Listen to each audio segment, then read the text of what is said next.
Hey friends, Pastor Randy, welcome to Making It Simple. Great to be back with you. We're continuing our study, our lesson, in the storm.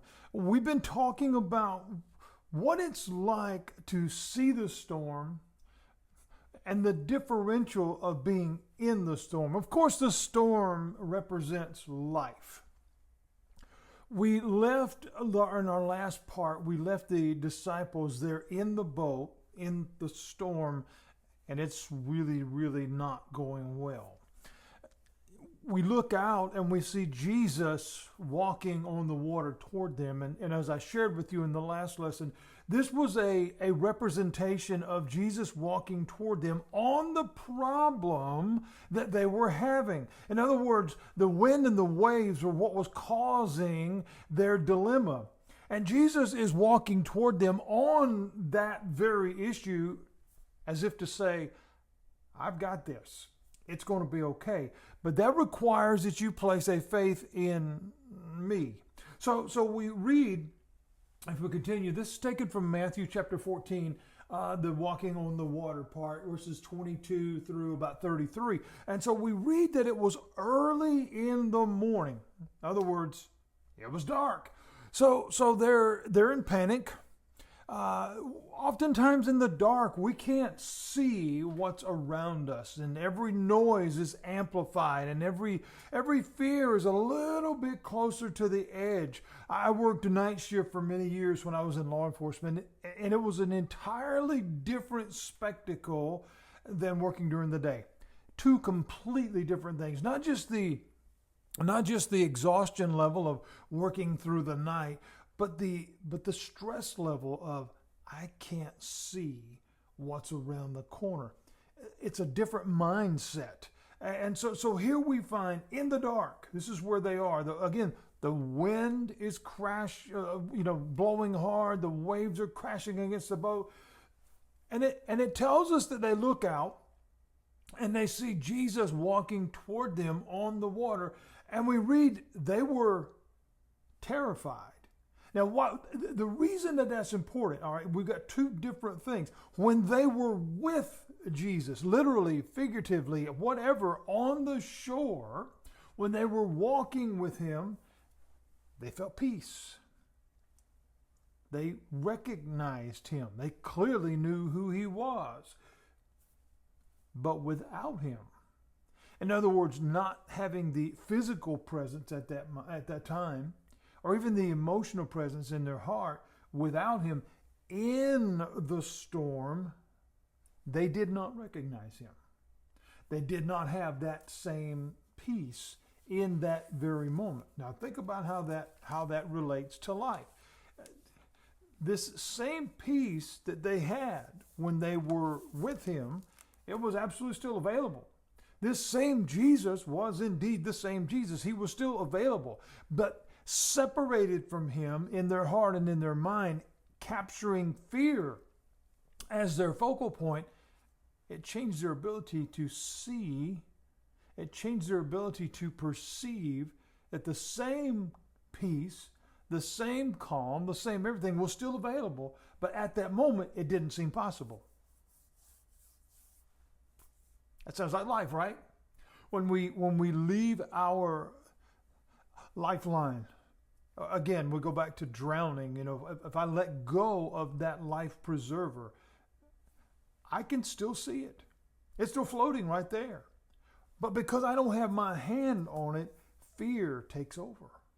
And now the reality of the circumstance, the reality of the potential of death or whatever injury becomes a lot more my focus than the fact that the lifeline is still right there. It's still the life-saving ability. In the storm changes everything. And that's why this lesson, I hope that it will minister to you, because it is there that our faith not only gets tested, our faith grows if we lean into it. We read here they were terrified because they saw what they thought. Now, okay, we're in the storm. The wind is blowing and the waves are crashing and the water's coming on the boat. And I mean, it's a mess, right? It feels like everything's falling apart. What else could go wrong? That's not to be negative. That is reality, because that's where our mind goes in those very moments. And so we read that they were terrified because they thought, mind you, they're looking at Jesus walking toward them on the water. Fear has taken over. All rationality is gone. They look out and they think they see a ghost. Some type of unnatural being is walking on the water toward me. In other words, oh man, how could this get worse? And then now it just did. In the storm, fear is sensitive. Fear is heightened.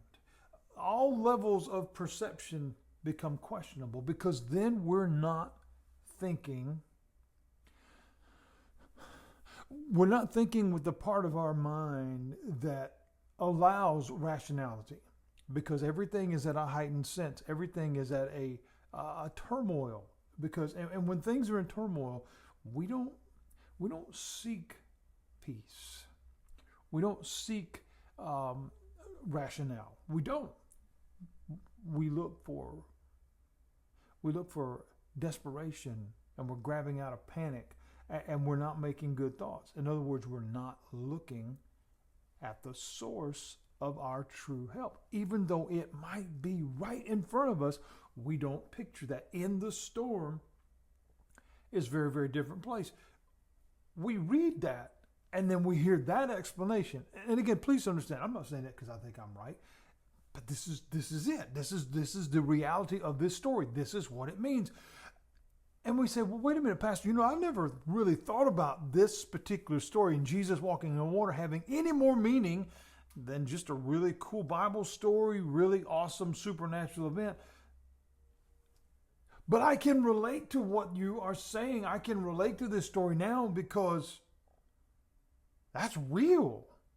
That's exactly what happens to us when we are in the storm.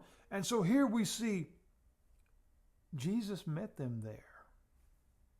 He comes walking to them on the water. He's meeting them in their storm, in their dilemma. He's meeting them there. He's walking toward them. He's not going another way. He's not abandoning them. And he said to them, have courage. Have courage. In other words, hey guys, it's okay. There's no need to be afraid. It's me. It's me. I'm here now. I'm with you. Do not be afraid. That message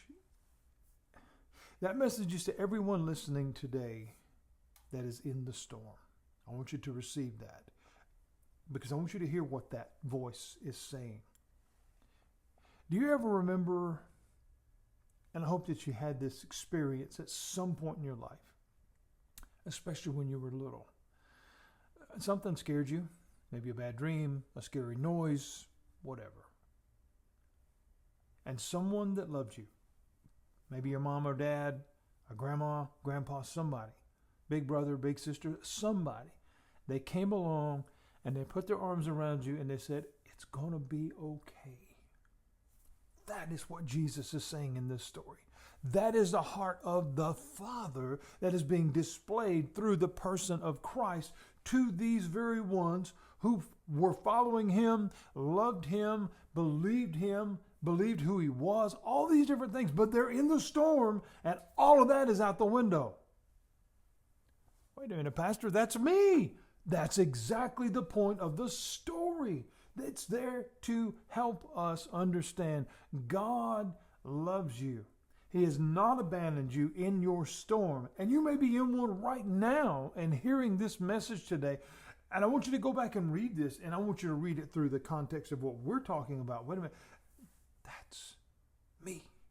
I'm in that boat. It's being turned upside down. The water's coming in and the waves are crashing, and I don't think I'm going to make it. Look out and see Jesus walking towards you on the water. Don't be afraid. It's not a ghost. It's not an apparition. It's not the boogeyman. And it's not God coming to get you. He's coming to say, it's okay. I'm here now. We are going to be okay. We'll come back with more of this lesson tomorrow. God bless you. Have a great day.